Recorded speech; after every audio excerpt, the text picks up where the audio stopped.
What's up, everybody? Thanks for joining me today. As you can tell by the description of the video, we're going to talk about a kingdom divided. And we're talking about the United States and how the government is trying to divide the people of this country and what the Bible says about that. So today's verse in the Bible is coming out of Luke chapter 11,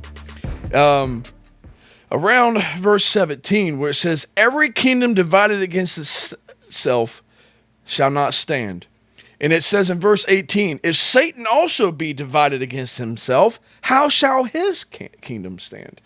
Now, what we're going to talk about today is how the government of this country, the United States of America, how they are trying to divide this country.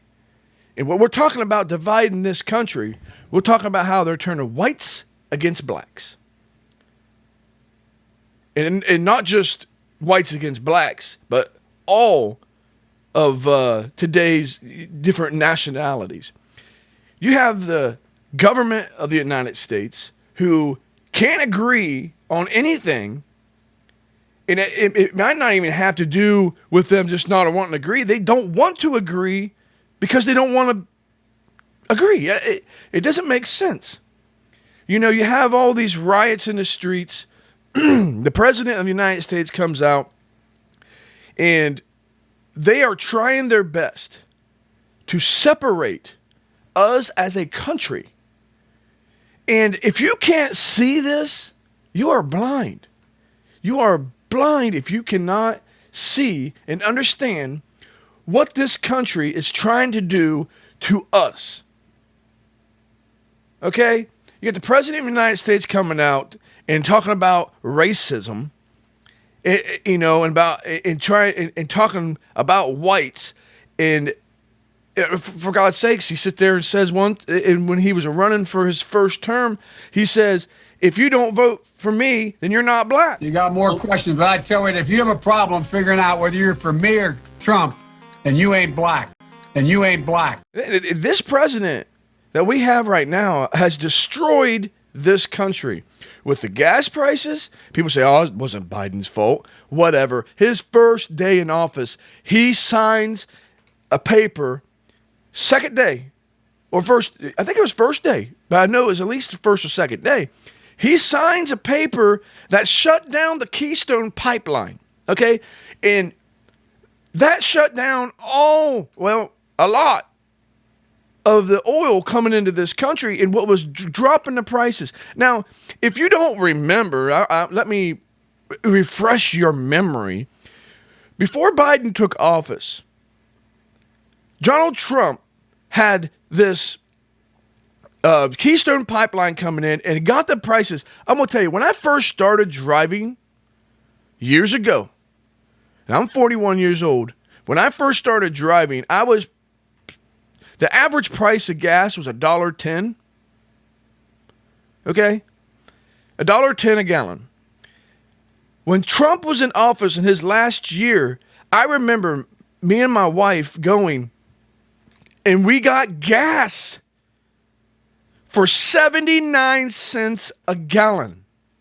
That was only 4 years ago, where we was paying 79 cents a gallon of gas in Ohio, where I live. It might have been a little bit of discount. We might have some money off on that. But still, 79 cents a gallon. We was able to fill both of our cars up. Okay? I can't remember exact price, but it was like $30 or something like that. Fill both of our vehicles up for like $30. Okay? I got 3/4 of a tank of gas the other day. 3/4 of a tank. It cost me $50. And I have a 1998 Camry. I think it's only like a 12-gallon tank or something like that. So that's one thing that he did. And I know I'm kind of getting off topic on this. Getting back to what we was talking about, they are doing their best to divide this country. all the stuff that he's done. The Black Lives Matter movement, they call it Black Lives Matter, but I'm going to tell you something.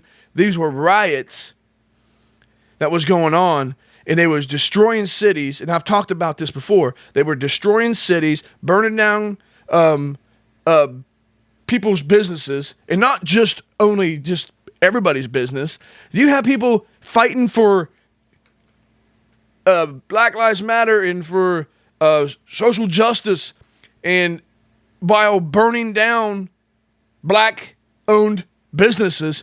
How is that fighting for social justice? Makes no sense. But what does the Democratic Party do? Takes the side of those people. Takes the side of those people. Instead of saying, hey, stop, we need to work together to figure out a solution to resolve this. Now, Martin Luther King, when he came out and started his marching, he did it peacefully, okay? This is not a protest. When you're going and you're burning down cities and burning businesses down and stuff like that, that's not a protest. And you got the Democratic Party supporting them. And there's some evidence out there showing that some of the Democratic Party was actually part of doing that. Like, I can't remember exactly what state it was in. Pennsylvania, maybe, when there was video evidence of trucks dropping off pallet loads of bricks and setting them on corners. So when the riot started, they all had bricks to throw. It was organized. It was organized. But you got people fighting against Trump, all the Democrats fighting against Trump, trying their best to get him on charges that will never stand, just to try to make him look bad, which all it's doing is making him more popular. Now, I'm not going to talk about the Democratic Party. There's a lot of stuff on the Republican side, too, where they don't want to work with each other. Now, what's the plan here? What's the plan? The plan is, if you can divide the people, and the people don't come together as one, they can manipulate what they want, and that's exactly what they're doing. That's why the Bible says that a house divided, a kingdom divided will not stand. We need to be one as a country, one as a people. And let's stop looking at black and white, okay? Let's stop looking at black and white, because that's not the issue in this country. They are making it an issue, and people are falling for it. In separating, dividing the kingdom. You got Trump on this side, and you got Biden on this side, who can't agree together. And the thing is, it's mostly this administration that we have right now. All they want to do is tear down. I mean, we have so many people in this country that need help. All right, I'm from Ohio, and that train derailment in East Palestine, Ohio. Palestine, I think I said that right. Disaster. Biden has not yet been there. He said he's going to send aid to him. He still has not yet been there. They are struggling horribly over there. They need aid, but they're not getting it. Trump showed up. Trump showed up with tons of water, because their water they could not drink because it's polluted. Biden hasn't done anything. Instead, he's sending billions and billions of dollars to Ukraine. For what? For what? Billions of dollars. Saying they need help. We have millions of homeless people in this country that need help. We have a city in Ohio that needs help. but they don't want to do it. Have you seen the streets of Philadelphia? Have you seen the streets of LA? All the homeless? All the people strung out on drugs? I mean, every day when I scroll through social media, I come across videos of people recording. It's aggravating, but I see people recording where there's little kids. The last one I seen was this little kid sitting on a bus. He's got something in his hand. It's like a popsicle or something. I can't remember what it was. He's sitting on a bus talking to his mom, and his mom's like drunk out on drugs, and his dad standing up there all hunched over, don't even know where they're at. And the guy, this is so sad. I feel sorry for this kid. While you're sitting there recording it, just recording it. Oh man, I can record this. I can put this on social media and get millions of views. Instead of stepping in, calling authorities, and stepping in and to protect that child, you care more about getting that situation on film. But that's the type of stuff that's going on in this country that this administration does not want to address. They don't want to address it, but they want to send billions of dollars into another country. Now, I had no problem with giving aid to people who need it. I have no problem with the United States backing up Israel in the war that they're having right now. I don't have a problem with that. I believe we need to help support countries who are trying to stand up for themselves, and they might not have the capabilities to do it themselves. I had no problem with that. But when you send billions and billions and billions of dollars, and then you try to write these bills to try to get these bills passed and throw in a fine print that by signing this bill into play, we're going to send this much. We're going to do this that has nothing to do with what the bill is itself. They're dividing this country. It's ridiculous. And I hope people would open up their eyes to see exactly what they are doing. Exactly what they are doing. See, back during when Obama was president, there was a case, and I'm pretty sure you guys probably heard, I think most people have heard it. Trayvon Marcus and George Zimmerman. I think I said that right. George Zimmerman and Trayvon Marcus case. When George Zimmerman, in self-defense, killed Trayvon Marcus. Now, I'm not going to get into strong detail about that, but Barack Obama came out and instantly, before the trial was even started, he stood up for Trayvon Marcus and start a race war is what it did. It started the race war instantly without even knowing the facts, saying we need justice. Well, yeah, justice. That's why we have a justice system. That's why we have a court system. That's why we have jury.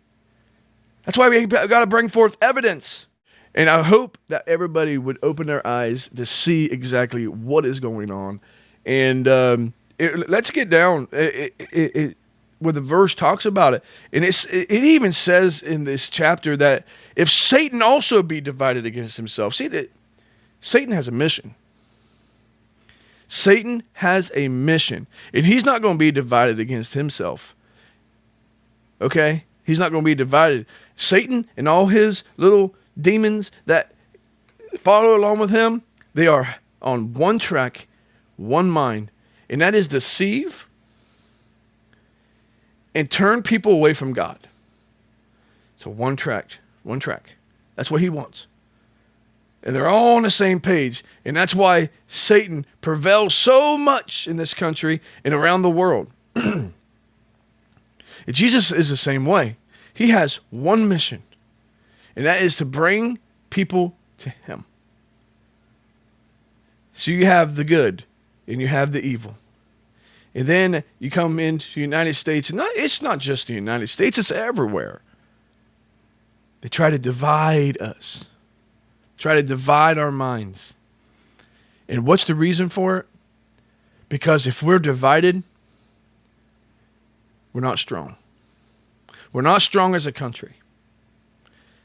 If the people of this country would join together and hand in hand for a common goal, it scares the government. It scares the elite people who want to control you. It scares them. Donald Trump, on the other hand, loves the idea of everybody being united. Because a united people are strong. A united people can get things done. So, if you're watching this video, please share it. Please give me some comments about what you think. And let's start working on connecting as a country and as a people. Because if a kingdom divided shall not stand, a kingdom that is connected will rise above them all. And that's what we need as a country. Open your eyes, see what they're doing, and please love your neighbor as yourself. Do unto others as that you have them do unto you. So basically what I'm saying is, just what Jesus said. God gives all kinds of gifts. But the greatest gift that we have today is love.